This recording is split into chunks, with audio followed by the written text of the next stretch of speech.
The quickie update here is that we're continuing to work on getting uh, getting the Animesh stuff into a releasable state, and we're getting a lot of good feedback from people in the forum thread, and as well as we've had some Jiras filed. So we've been keeping tabs on that stuff. One thing that's come up pretty frequently, and that we also heard from the moles when they were doing test object development, was the request to be able to have objects at the root that weren't meshes. So that's what I've been working on recently, is trying to get that working. As you know, we've had some issues with, if you have something in the link set that isn't a mesh, then it doesn't get displayed correctly. And you also couldn't have something as the root that wasn't a mesh. So working on trying to get that fixed. Let's see. Oh, I see Silent is here. Hey, Silent. Silent did all the cool freebie test objects that you've got in the Animesh test regions now. So those are the raptor and the teddy bear and all those goodies. So may also be able to take any questions if something specific to the test content.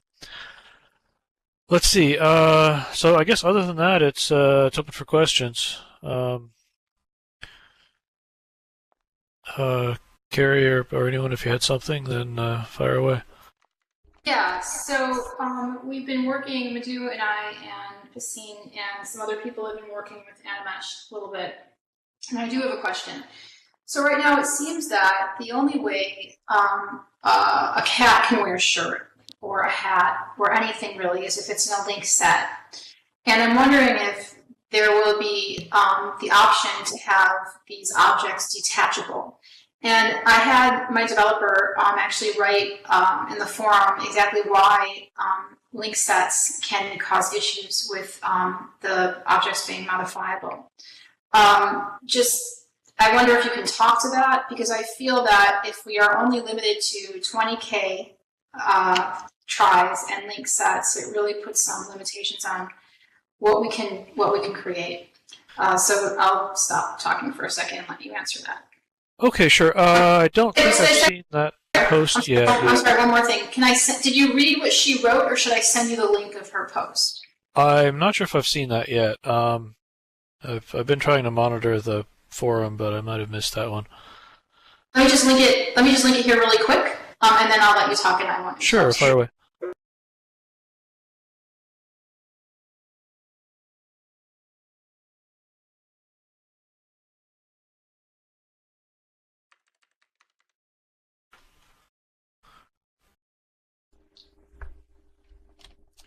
Why no shadows? Yeah, good question. But let me talk to the question about the link sets a little bit. Okay, this is a pretty long post. I'm not going to try to read and respond to everything in there right now, but I'll talk a little bit about the issues that you raised in voice. The way we're trying to do this right now is by using link sets. Basically the intent is to avoid the overhead of having all of the things that are currently associated with avatars and agents, to try to keep the Animesh objects as lightweight as possible. If we get into the notion of attachments and require them to have more complex management on the server side, similar to what we do with agents today, there's a lot of potential for increasing the overhead. And just in terms of the system as it exists now, the most straightforward way to get animated objects is just to allow you to have objects that animate. So there isn't really a great way to have the kind of detachability that you have with avatars without quite a bit of extra overhead. So I'm not absolutely ruling out the possibility that we might wind up doing that, but I think I think it's fairly unlikely, and at least for this initial Animesh, I think we probably wouldn't be doing that. The hope, excuse me, the hope is that we would have enough capability in LSL that you can manage the link sets that way, and so that may be something that's covered in the forum post. I'll take a look at that. So as for the 20K try limit, as we mentioned several times, that's really just a kind of an initial draft. We had to go live on Aditi with some kinds of initial limits just to make sure that we had the ability to calculate that stuff internally, and that the regions weren't just going to get completely spammed with giant content, or at least hopefully make it less likely that was going to happen. But I don't think it's likely that we would actually go live with 20K. So we will be revisiting that. I want to hold off on revisiting that until we've had time to collect performance information. I think, if we're dinking around with the limits kind of every week, well, we raised it a little, we lowered it a little, we're not sure what it's going to be. I think that has a potential to just generate more confusion. So, my goal isn't to never change it. It's just to try to, change it as few times as possible. So I don't know. Hopefully that addresses the two questions. As I say, I haven't had time to read this whole post, so there may be more detailed stuff that we'll need to respond to offline. Do you mind if I just post one paragraph? Because Madhu specifically highlighted one of the issues regarding link sets, so that should be much quicker. If I just post that in the chat, so you can just read it really quick. I asked Gina to be here, and she had something else. I wish she could talk to this, but just give me 1 second. Let me post it to one paragraph.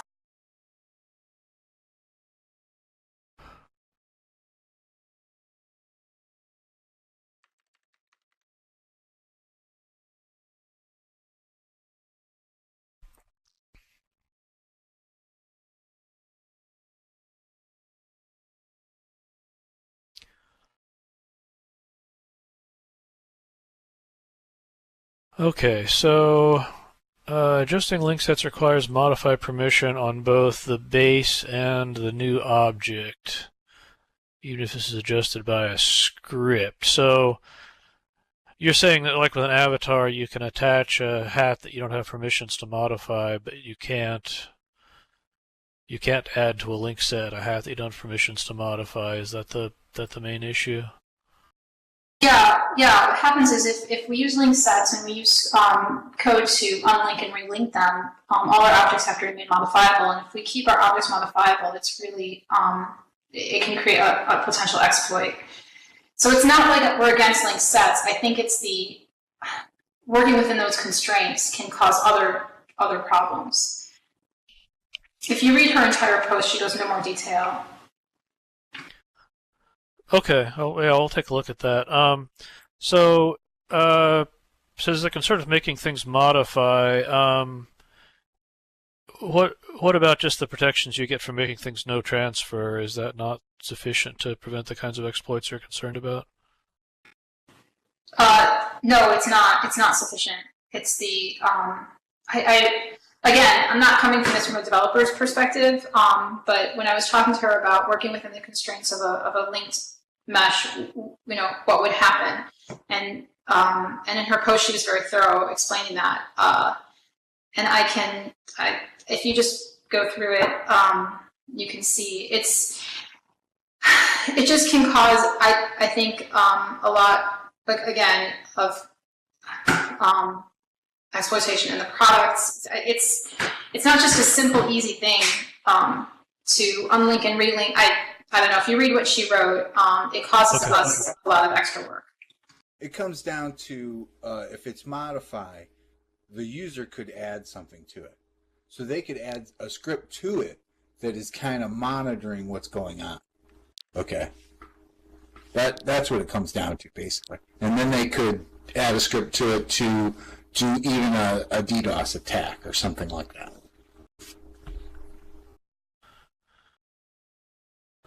So the concern from that angle isn't so much that the objects are going to get copied, but that they're going to be kind of corrupted in some way.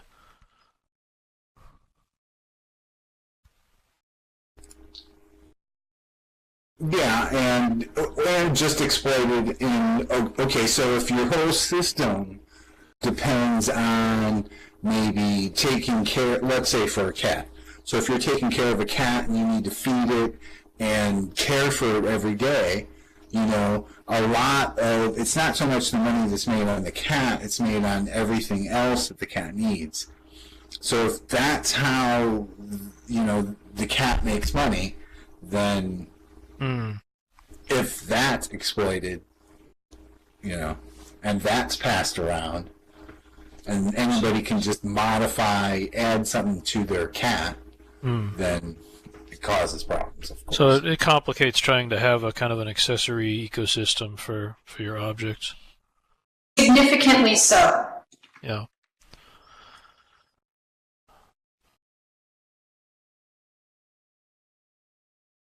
Okay, well that's a good point. I will take a look at the post and respond in more detail later, because obviously I can't talk about it in great depth since I haven't looked at it yet. But that it does sound like something we need to think about. And I'm also curious how the permissions requirements are factored in for link sets. I mean, do you really need to have? Does it really make sense that you have to have modified permissions to relink things? I don't know. There's probably some good reason for it, but I mean, it's in some sense, the only one you're actually changing is the parent, right? That has the other ones as children. Yeah, if the fix could be as easy as that, I mean, that'd be great. It's very doubtful, since usually it turns out that there's some important reason for whatever kind of weird corner of the permission system we have, or at least that there's a bunch of existing content out there that depends on it working that way. Yeah. Okay. Well, thanks. I'll take a look at that. I guess, please, if you could just read through her post, because it's not just these products; it's all products, especially breathables. Breathables too the way they build the breathable products, it's the exact same thing. People can go in and really steal most of the breathable products so if somebody makes a breathable and they want to add an extra leg to it, they have to unlink and relink it to get that extra leg, because we're limited to a 20K or even a 50K try limit. If we increase the try limit even to 100, right? Even then, we could have a product. Let's say that's 100K, but then we're having a product with a shirt and a hat and everything where they're not even using. So that's even wasted. So then if we unlink and relink it, it's just that without having detached and attached objects, it causes a whole bunch of other potential issues that I'm not sure you're necessarily aware of. But I honestly wish, if you guys have the chance to work with, she could explain exactly why. Yeah. Anyway, but respond to her post and. Okay. Yeah, sounds good. We'll follow up in the forum then on that. Yeah, certainly the goal isn't to have to revisit the horrors of alpha swapping and have all of your objects linked in all the time. That would definitely not be a great outcome if we had to do that. That's kind of what would be happening, though, because if we have to have link sets and we don't want to give modified permissions to link and unlink them, and we're saying, okay, we're going to raise it to 100 try limit, we're going to have alphaing out objects, because ultimately somebody's going to want to put a shirt on a cat or a baby, or have them have a bottle rigged to them, and so even efficiency aside, that's not a good solution, because you want to be able to develop new accessories over time, right? You can't just stick all of your possible accessories into one bundle and then you're done. And ultimately, we don't want to do that. We don't want to have an extremely high poly mesh object with a million triangles. We don't want that. But then if we don't have that and we have a limited try limit, how are we going to have them wear a shirt without having this potential exploit of the product? It's like we're on a catch-22. Right. With the way it's built. And so by giving and ultimately that's how they're going to use the product. People don't just want pets to roam around, and that's why I'm making a big deal of it. They want to be able to customize them, and they want to be able to interact with them and feed them. So if a dog, even if a dog isn't wearing a shirt, but the dog has a bone in his mouth, the bone has to be, or could ideally would be necessary to rig it to the dog. So then it's part of the link set. And then if the dog now, again, wears something with it, it's causing this sort of functionality can have a cascading effect of negative potential outcomes. Right. Okay. Well, sounds good. We'll take a look at that, and I'm sure we'll have a chance to chat about it more in future meetings. Any other testing people have been doing, or comments they have based on how things are going so far?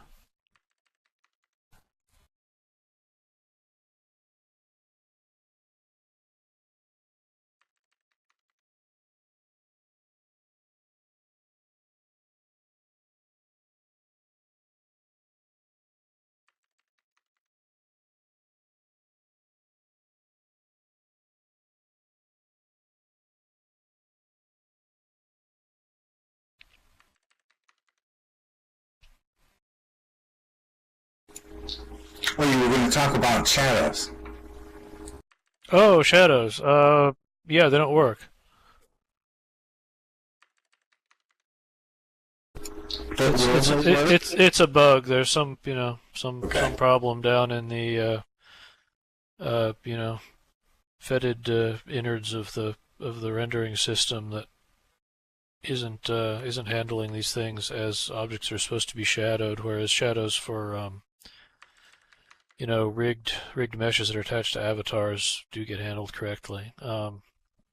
So just something that has to be tracked down. And that will likely have some impact too. I expect so, yeah.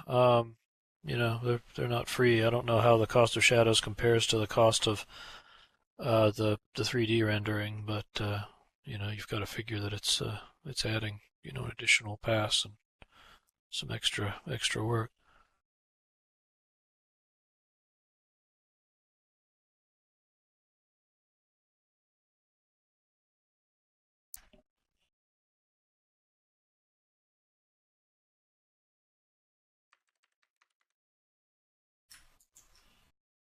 Oh, hey, we have a doggy. It's a very energetic doggy.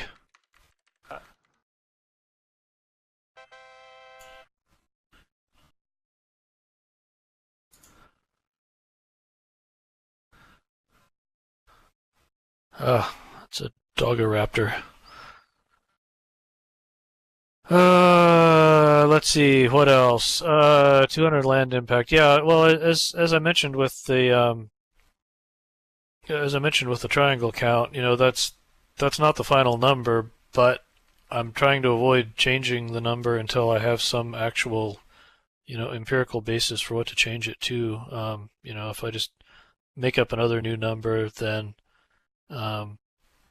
then we just have to change it again after we have real numbers, and it just causes more confusion. I mean, if it's really the case that it's physically impossible for people to do testing with 200 land impact, then we should talk about it. But if it's just that you are distressed by the idea that we might actually release with 200 land impact being the cost, we're not going to do that. So it's better if we can just sort of put that out of our minds and work on other things for right now. Do you have a sense of what it might be, though, like towards the end?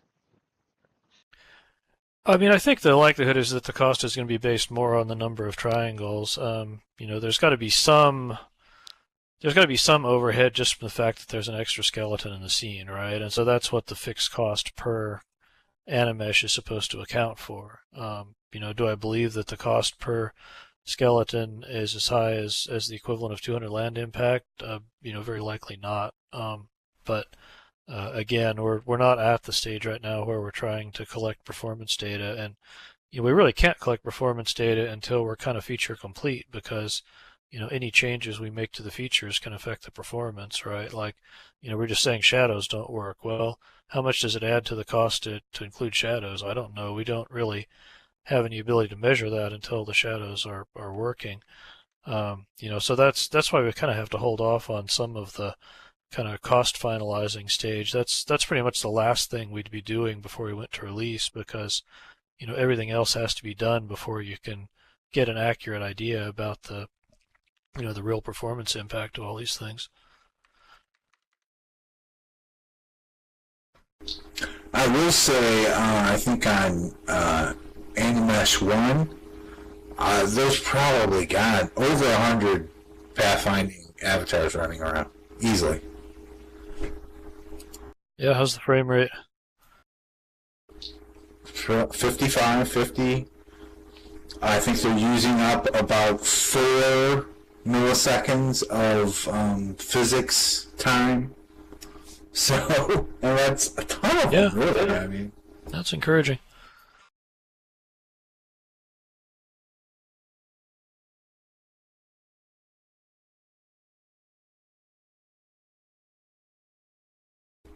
I would also think that, the goal in some ways would kind of be to match what land impact those kinds of products currently have.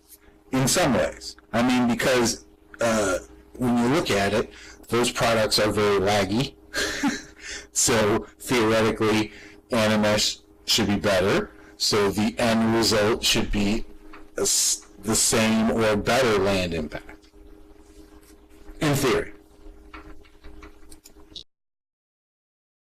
Yeah, no, I think generally, and that's what we've seen with our tests so far. The stuff does tend to be fairly efficient.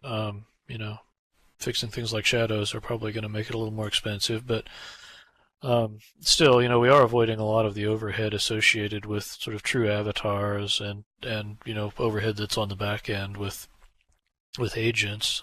So it is a lot more efficient to have a bunch of Animesh objects running around than to have an equivalent number of similarly attired avatars.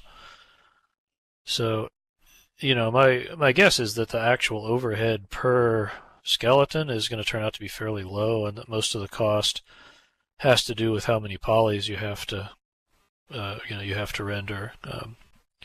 Actually doing the skinning and the rendering, I think is taking up most of the overhead today, which of course is one reason that we're concerned about the triangle count. That is going to be a big factor in the in the actual rendering cost of these things. I do have a question. If we are limited to link sets, how do you expect us to sell shirts for these products or accessories for them and have the consumer put them on and off? I think it's kind of an open question exactly how it's supposed to work. I think you've raised some valid points about the workflow with link sets, but I don't think that we've really had time to kind of think through all the possible alternatives there.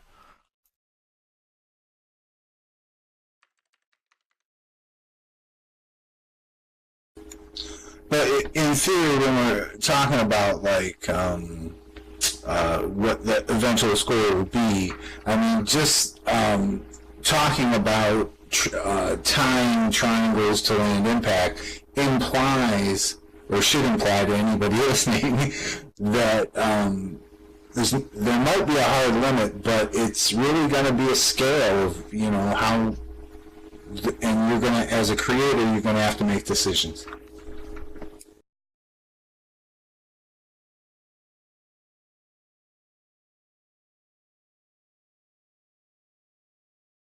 Yeah, well, there's always trade-offs between performance, complexity, and people are going to have to make those kinds of calls. But we're going to try to make the cost accounting accurate enough that the incentives are aligned with how much it actually costs to display these things. What about the option of right-clicking and dropping a mesh? Because what happens too is if somebody, they can't right-click and drop, so sometimes if they detach, then they lose the object in their inventory. Is right-click and dropping going to be added to mesh? Yeah, that's a good question. I spent some time over the last week or so looking into that, and it turns out that there's actually stuff that isn't implemented on the server side to support dropping mesh objects. So it would require a fair amount of digging into code that basically nobody's touched in a long time to get that to work right. So I'm not saying it's definitely not going to happen, but unfortunately, it's not a quick fix where we can just say, okay, you can drop things. There's work that has to be done to get things correctly accounted for under physics and so forth. Yeah, I did one quick test with just enabling it, and I would drop things, and then they would just like fall to the ground and fall on their side, which probably also isn't the intent. You probably want things to drop in some more controlled way. So yeah, I don't have a definite answer on dropping yet, but it's unfortunately it's not something that turns out to be a quickie fix. It doesn't, I mean, because isn't the work that happened with Animesh, like even just resing something on the ground, like how does it even know what's up and what's down? And I mean, wouldn't that, so you'd have to tie something into the server code to know that? Yeah, I mean, it's not an issue with Animesh. You can't drop mesh objects at all, right? So the problem is that we just don't have the code in place on the server right now to do all of the updating that's needed when you drop a mesh, and so currently it just isn't implemented and it's not allowed. So making it allowed, of course, is easy. It's the problem is getting it to handle things correctly so that you wind up with objects that have the right physics and the right land impact and so forth.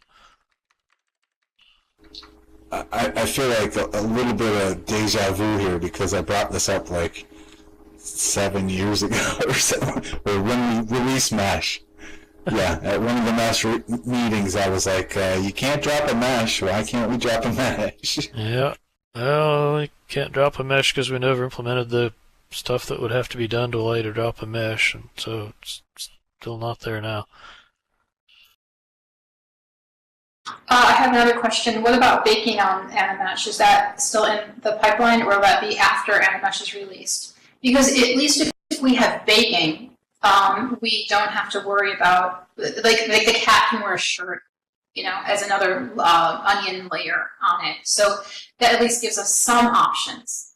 Is that going to be after?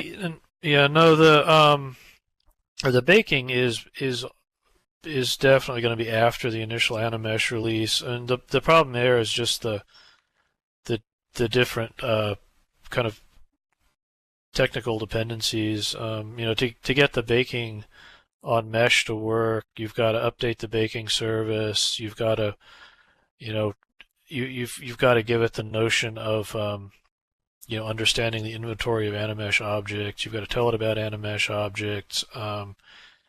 And on the viewer side, we have to implement bakes on mesh in general, right? I mean, this is a whole project unto itself that we haven't started yet, and so there's all these questions about exactly how the UI works, and how you add the ability to tweak each individual face of an existing mesh object and flag how the bakes are going to go onto it and all this stuff. So I mean, to get all of that working, if we made that a requirement for getting the initial release of Animesh out, I mean, it would push the timeline way out. I don't think that anybody's clamoring for that long a wait. I would really hope that we get something that's that's viable and useful, even though it doesn't have every possible desired feature, without having the bakes pulled in as a requirement. So the idea that we've had is that there's a follow-on kind of Animesh 2 or Animesh for NPCs or whatever you want to call it that addresses a lot of this other stuff, like like having bakes on mesh, like having like using the object inventory as a sort of an outfit so that you can figure out what your parameters are and apply shapes and all that kind of stuff. So that you can send appearance messages for animeshes. It's this whole kind of big ball of work that also depends on the Bakes on Mesh project itself, which again is a good sized chunk. So, I hope we can find something that gives you a better path forward on this, on this accessory ecosystem problem. But I don't think that trying to do it by way of Bakes on Mesh is is a kind of a quick path forward. I mean, if we do it with linked sets, again, the problem isn't necessarily linked set. The problem is keeping all of our objects modifiable, because what the developer said was it can't happen. We can't unlink and link objects unless they are modifiable. So I think maybe that's the problem. And again, people like pets, but more than that, they want like their avatars to be able to accessorize them. Right, yeah, I understand.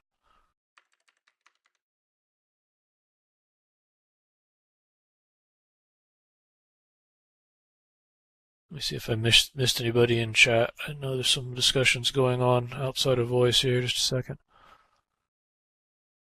Yeah, I dropped one in a ways back that I was curious about. You don't mind if I go ahead and interject it? It was a while back. Oh, sure, go I for it. was curious. I didn't think about this until after the meeting, and Meiko and I talked about it briefly. I'm wondering if it's going to be possible to sit these animeshes on an object, or if maybe there's going to be some way to fake it. Because on the subject of, resources, I would love to be able to have in my shop a demo mode on my furniture that would res, a willing victim or whatever, for people to try it out who come and shop alone, right? Then I wouldn't have to have, bots in my store, which I don't do because it's a resource hog. So I'm definitely interested in whatever avenues there will be to treat these NPCs like test dummies or, sit them on furniture or whatever. Yeah. I don't know a great solution for sitting. The problem is right now the way sitting works is it's a very special case code that only works for avatars. And these things, the animeshes, as far as the system is concerned, they're not really avatars. There's no avatar on the server that corresponds to an animesh. For purposes of getting animations to work, there's a kind of an avatar object that's kind of graphics only that's just in the viewer, but there's not anything that's equivalent to the way that avatars can sit on objects by getting reparented today. I guess one possibility I would wonder about there is how well can you approximate that by just adjusting the kind of position and orientation of the root object for your animesh to get it into, and of course run a corresponding animation to get it into some appropriate sit pose. Well, are the animeshes, I mean, if they can use a regular SL animation, then aren't the animeshes animated at the hip the same way the avatars are? Or am I being... Yeah, I mean you can play animations on them, but you can't reparent them. When you sit on an object, you're actually setting your avatar's parent to be the object you're sitting on. So there isn't really a way to do that with objects that aren't avatars, which is so as far as the system is concerned, the Animesh objects are just these kinds of link sets that are in the scene that has some special handling to let them play animations. But we couldn't really reparent them without rebuilding the link set, which of course you don't want to do. So that's the problem with trying to have them sit exactly the way avatars do. Now,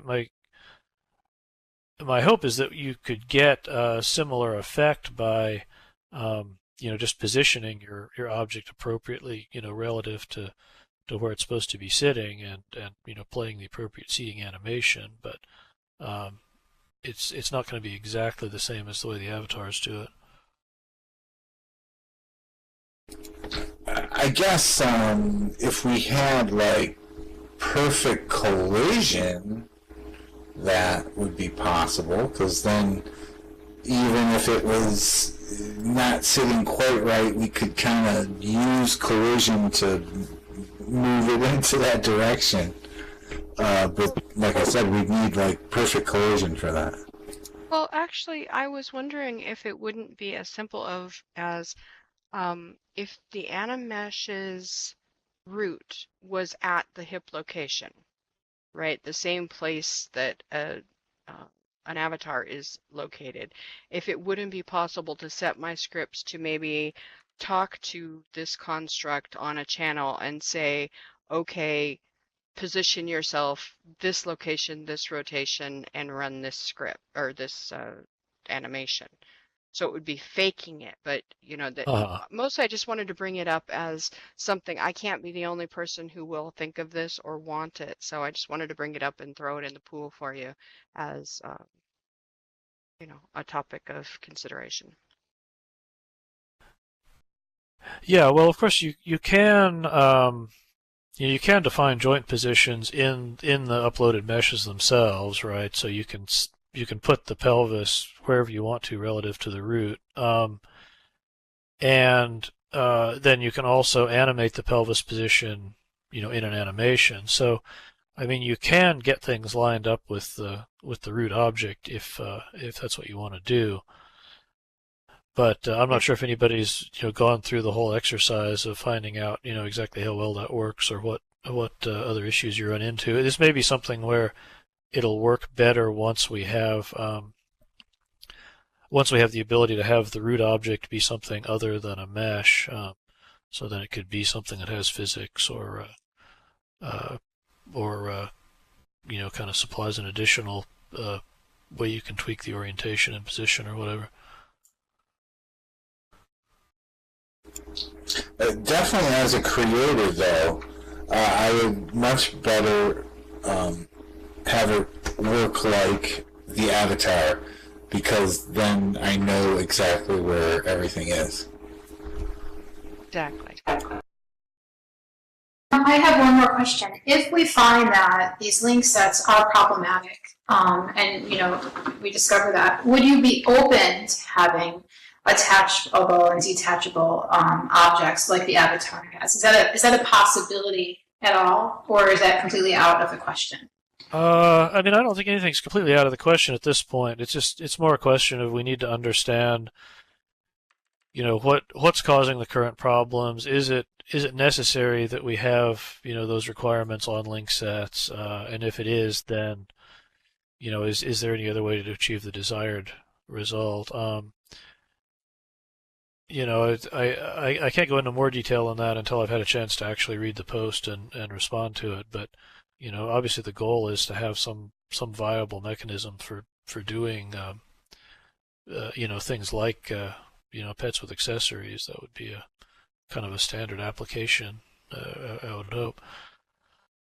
Let me back up and chat a little bit, see if I missed anybody else with questions that were typed.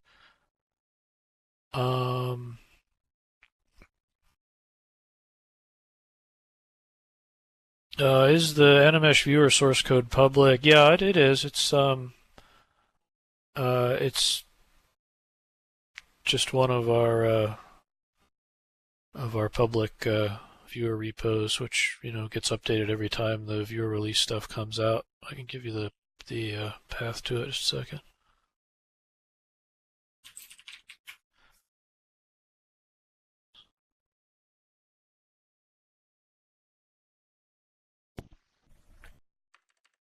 Oh, I was just going to say, I thought of a solution for the person who wants to have who's selling, say, a couch and wants to have an Animesh to be sort of a part of the demo. Just make the couch and the avatar, the Animesh avatar, Animesh. That way you can animate the Animesh character to just sit wherever it needs to do or whatever it needs to do on the couch, because the couch would be a part of the Animesh. And then just have like an invisible They're pose ball basically that just somebody could click rigged to on. the same skeleton. Yeah. Correct. That would work. Would they be able to sit on it though? Yeah, you just put an invisible pose ball where they would normally click on the regular couch that they would be buying, and so relatively speaking, it would look the same as the final product that they're buying, but it would work differently for the demo than what they're buying. But you just want people to be able to do the demo and see how the final product that they're buying is actually going to work as far as what it will look like. Right. Or possibly just letting them have a demo mode. So if they want to play with it at home and not have to worry about, somebody else putting up with it, they can just, do that. But of course, I have enough trouble getting people to buy 20 Land Impact sofas. 200 is going to be a hard sell. So I'm going to be very interested in that final number that we come out with.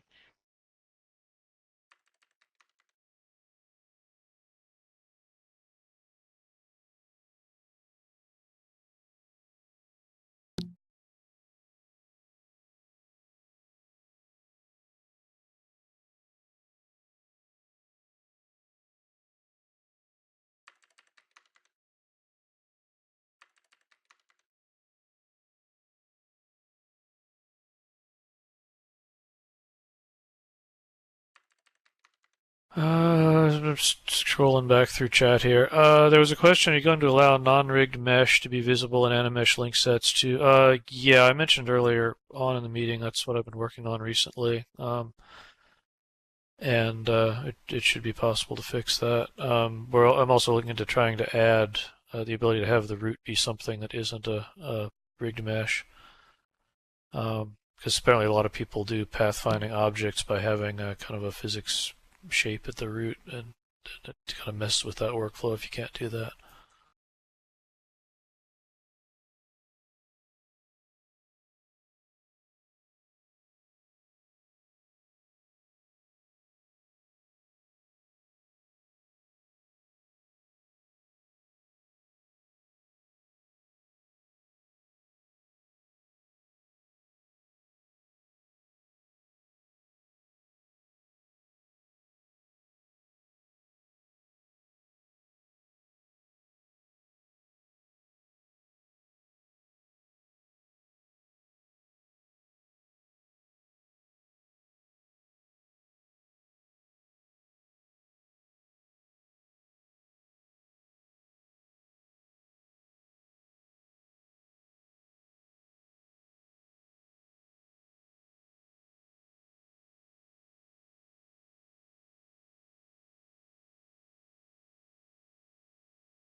All right. Any other questions? I may have missed somebody in chat. I tried to scroll back through that, but if I haven't answered anybody's question, or if there's other ones, feel free to shout them out again.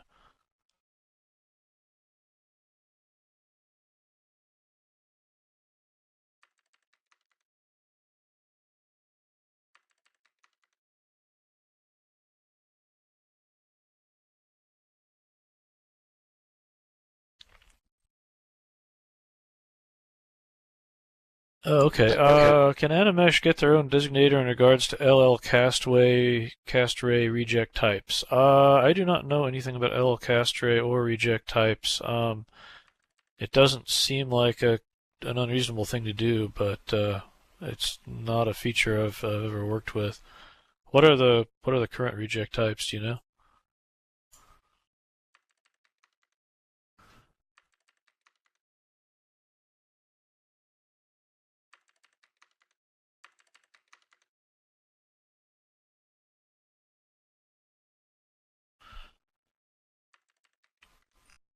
Reject agents, reject physical, reject non. So there's not any way to filter by mesh currently either, like mesh or non-mesh.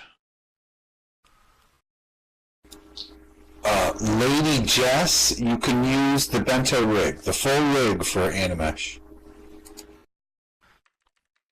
Yeah, basically Bento is the only game in town at this point. You know, that is the standard rig.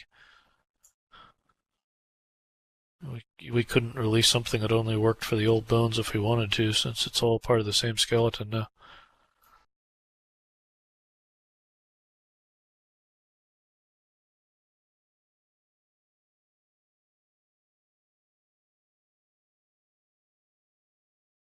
Yeah, Jira for the reject stuff would be super helpful. Yeah, JIRAs are really helpful because we have triages throughout the week, and we can get more eyes on issues, get feedback, information, a lot of times history too on why things were done a certain way or why not. So JIRAs are really helpful to reach the entire maintenance team.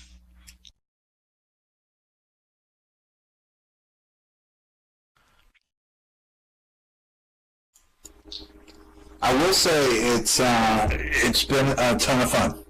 I mean, I've been waiting for this for many years. So it's been a ton of fun playing with everything, going through the code. I haven't looked at pathfinding in a long time, and it's just fun to have them react. I did get sitting to work. I put a sit target on my elephant, and the funny thing is that I sat on him and he wouldn't go anywhere, and I figured out because he was afraid. He was literally afraid, and that's why he wouldn't move. So I don't know. I made a little training there. I have to say too that in my groups, people are begging for this stuff. I mean, they've been waiting for it forever. I really think that it's going to be really popular in most of Second Life to have this sort of functionality. So just so you know, there's a lot of buzz about it. I'm glad to hear it. Yeah. Meadow, I saw you did a video about your experiences with it as well. It's nice to see people test driving all this stuff.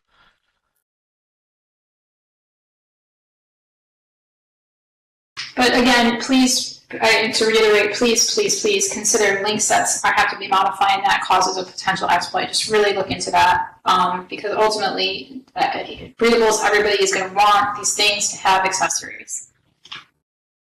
I won't say that again. I just want to make my point really clear. Okay, I hear you.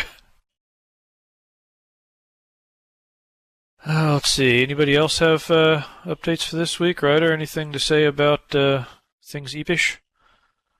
Eep's been actually quiet this week. I've almost got the whole day cycle section stuff ready to go. I had to put it on hold for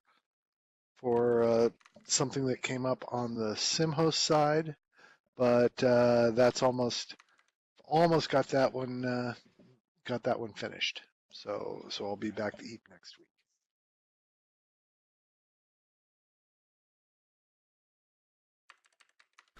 Sounds cool.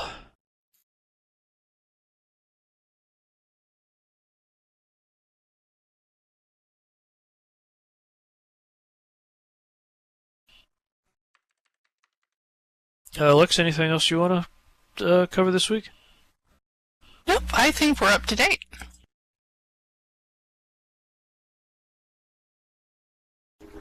didn't you say Silent Mill is here? Yeah, right behind you. Yeah. Although honestly, you may have to type it out because looking at the chat, it doesn't look like Silent has a voice dot. Oh no, he doesn't, or she. Yep. Oh, but yeah, I just wanted to hear a little bit more about the pathfinding. I mean, I know quite a bit about it, but not everybody does. But I'm not really streaming either, so not everybody's going to see this.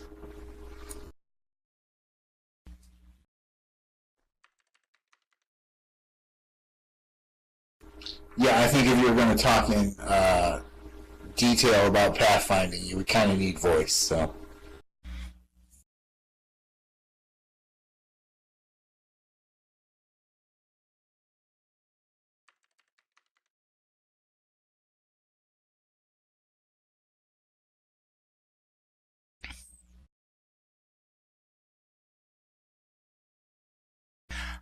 Another suggestion, maybe ask the question in the forums, and when it's up, I can ping Silent and see if she wants to answer.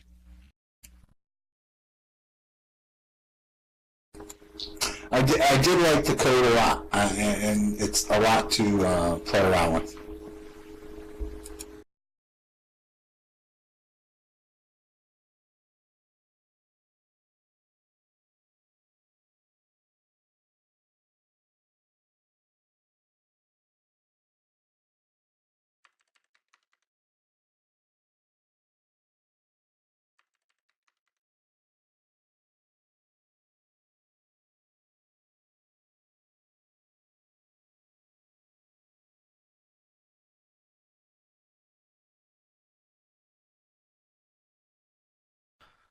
Let's see. I have a question. How's Bakes on Mesh coming along? Nothing new there. It's the last I heard, they actually had some.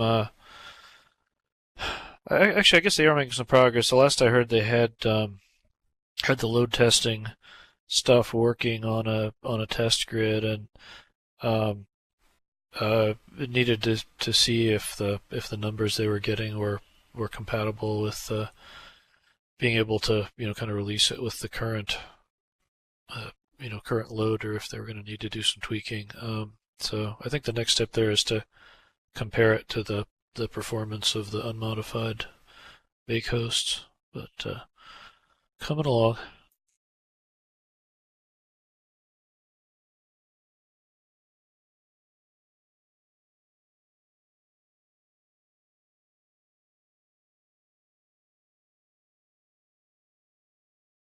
Okay, sounds like Silent is completely off voice, so if you have any questions for her, you should probably type them.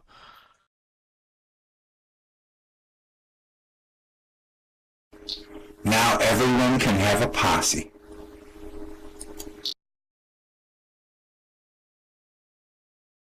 Yep, very nice. One thing I wanted to bring up was teleporting.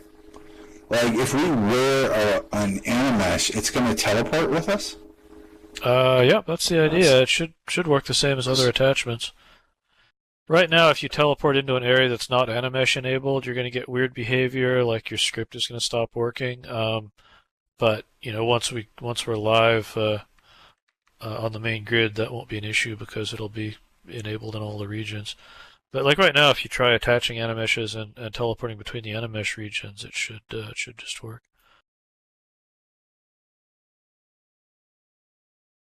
Yeah, the script will give you an error because it's trying to run a command that server has never heard of. And then when you return to an Animesh region, you need to restart the script, or it'll just stay in that error state. That's a very interesting concept too, because you normally you wouldn't be able to, like a car, you can't like teleport with a car or anything. But if a car is an Animesh, you can teleport with a car. I mean, that's kind of nutty.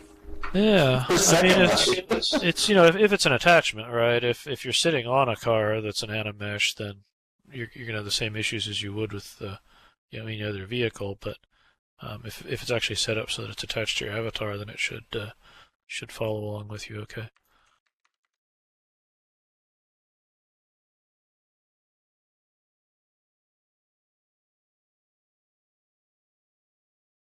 Random chance of it arriving. Well, okay, I'll just say that it should work as well as teleporting with other attachments does. The fact that they're Animesh shouldn't make things break anymore. Well, also, there are like places where you have resin areas. So when you're not in a resin area, you just pick your cat up and carry it around, and then when you're in a resin area, it's like their play area or something. You put them on the ground and let them go. Yeah, well, that was really what got us thinking about getting attachments working in the first place was the pet case, where people want to be able to carry them around.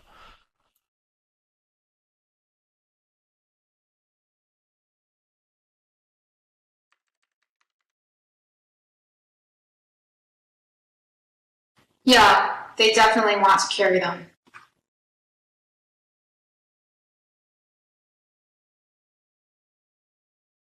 Lucy had a post. I think it could solve the problem. I'm not sure if you're on voice, Lucy, of what we're talking about.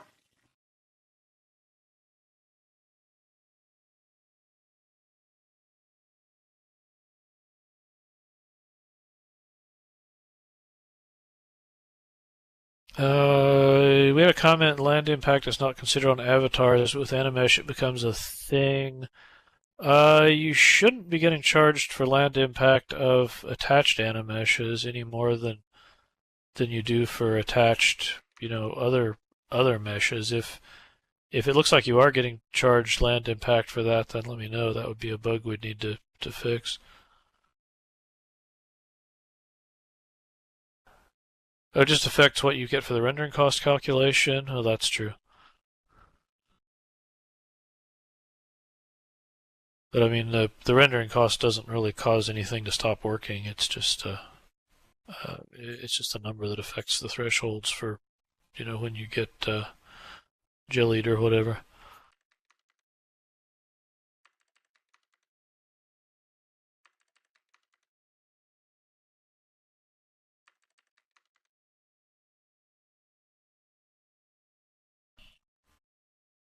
Oh, Ducky, thanks for filing that. That looks good.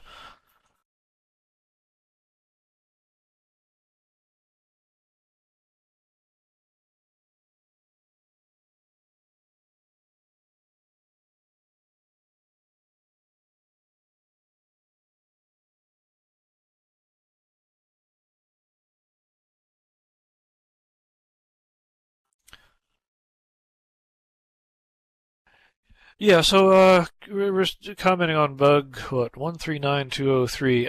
It is pretty likely that, the final accounting for the Animesh is going to have, sort of smaller constant terms, whether that's the rendering cost of having one attached or the land impact of having one resed, and, more cost that's proportional to the complexity in terms of the triangle count. There are definitely some issues with the way we compute this stuff right now that is a kind of a side project that I'm looking at when I'm not weighing on Animesh. But so the specifics of exactly how the calculation would work is obviously still TBD, but that's probably the likely direction that things will be going once we have better performance numbers. Did you know that we can't comment on those cheers? I thought you could comment on them if they were listed as needs more info or something. Is that not the case? Unless I'm like privately banned. No. Not that I know of. Which one are you trying to comment on? This 139203? Is it specifically feature requests? Yes.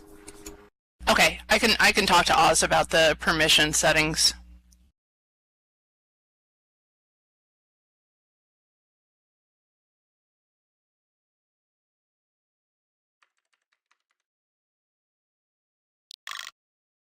I thought the desired behavior was that you could comment on it until it got imported, and then. That may have been, yeah. But yeah, I haven't looked See, at I it. hit it exactly. It's when we had the wild Yeah, spamming. we have had some people who are let's just say a little over enthusiastic about commenting. Thank you, Will. Yeah, if you guys send an email to that with your resident name, Anya Grumpety, and I will get that.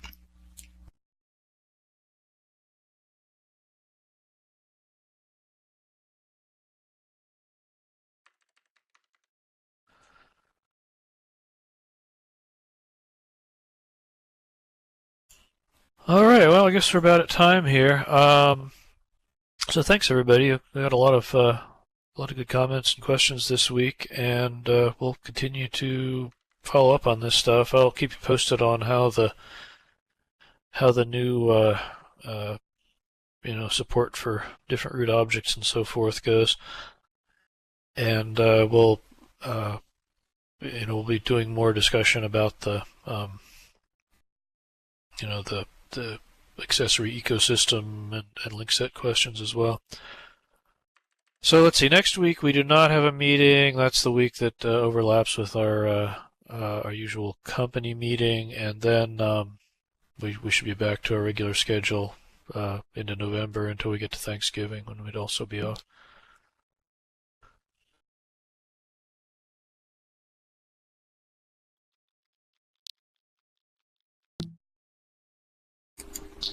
Ducky, All go right. ahead. Ducky, go ahead and use the email that Worley put in and add that to a comment about Wiki, because that's also something that I'm one of the owners for.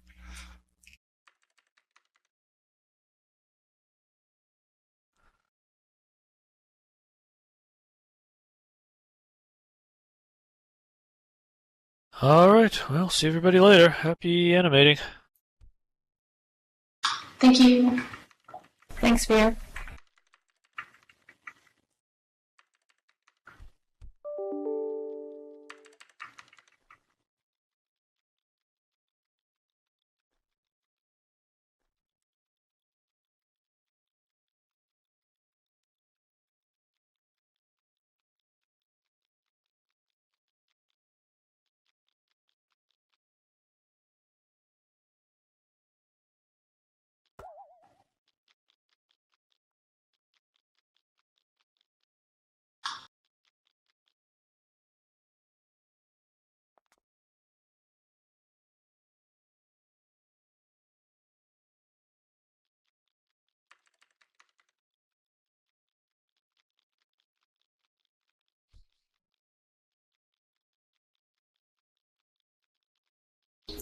I could not live stream today. I don't know what it was, whether it was an update or whatever. Every time I try and connect to YouTube, it just fails.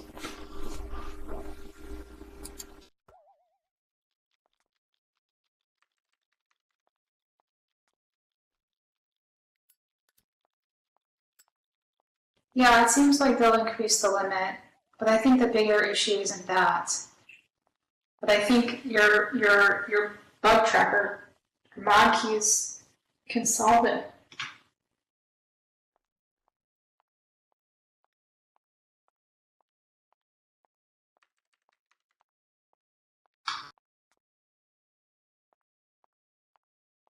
Oh, Lucy's solution.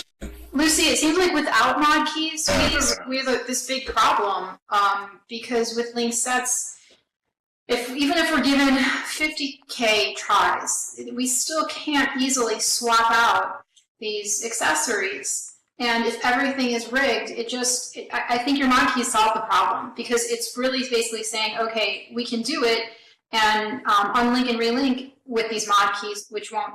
I think it solves it. Well, what I would worry about, is on a laggy sim. You have a laggy sim, you have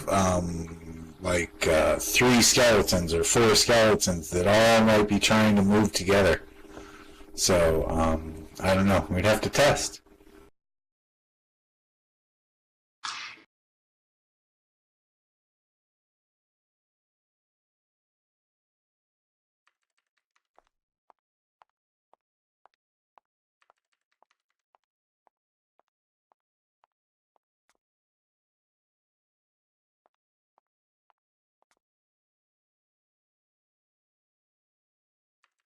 Ultimately, people are going to want the Animesh to behave very, very much like avatars, and most people will understand why there are limitations, whatever limitations are set. So, I mean, that's at least been the expectation. The biggest issue I'm having is hair. I have no idea how we're going to actually have hair on these Animesh objects.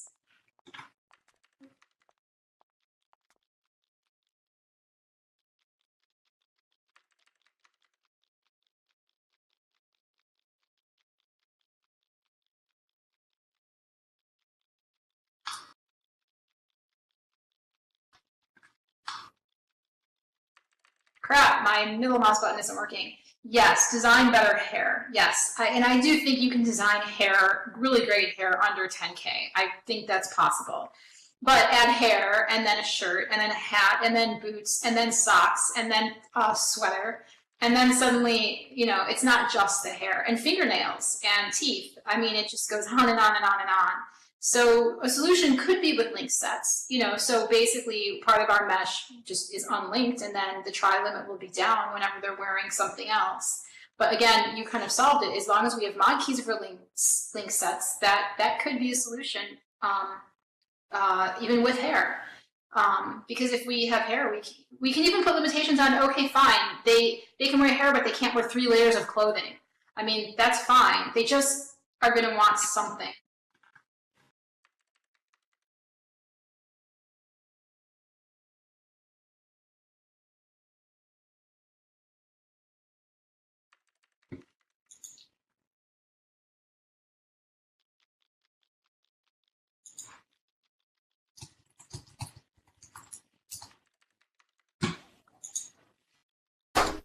I think we need to convince viewer we need to sit. We need these Animesh to sit. Instead of just playing an animation.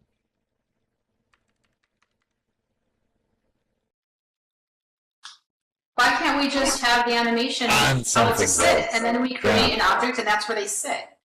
So if you basically have like an invisible sphere on you, and you place it on your couch, the cat goes to the couch and sits on that, and runs an animation of sitting on that particular. You just put them all over wherever you want your cat to sit. Yeah, I guess that's what we'd have to do. You'd have to almost like build a waypoint or something, maybe, or walk to this object, sit down. The thing with the sitting that won't be elegant is that, let's assume that you have the sit pose and you place the sit pose on a couch. The cat won't, or anything, won't nicely jump from your land onto the couch. So it'll just sort of, fly there or whatever, and that won't be elegant. Well, it could. It could recognize that it's... It could, but then you have to create another animation that specifically says, when I reach this couch, I'm going to run the jumping on couch and then sitting on couch animation. So yes, it just, it just adds more complexity. Yeah, I guess we could add a pose ball system for Animesh. That would just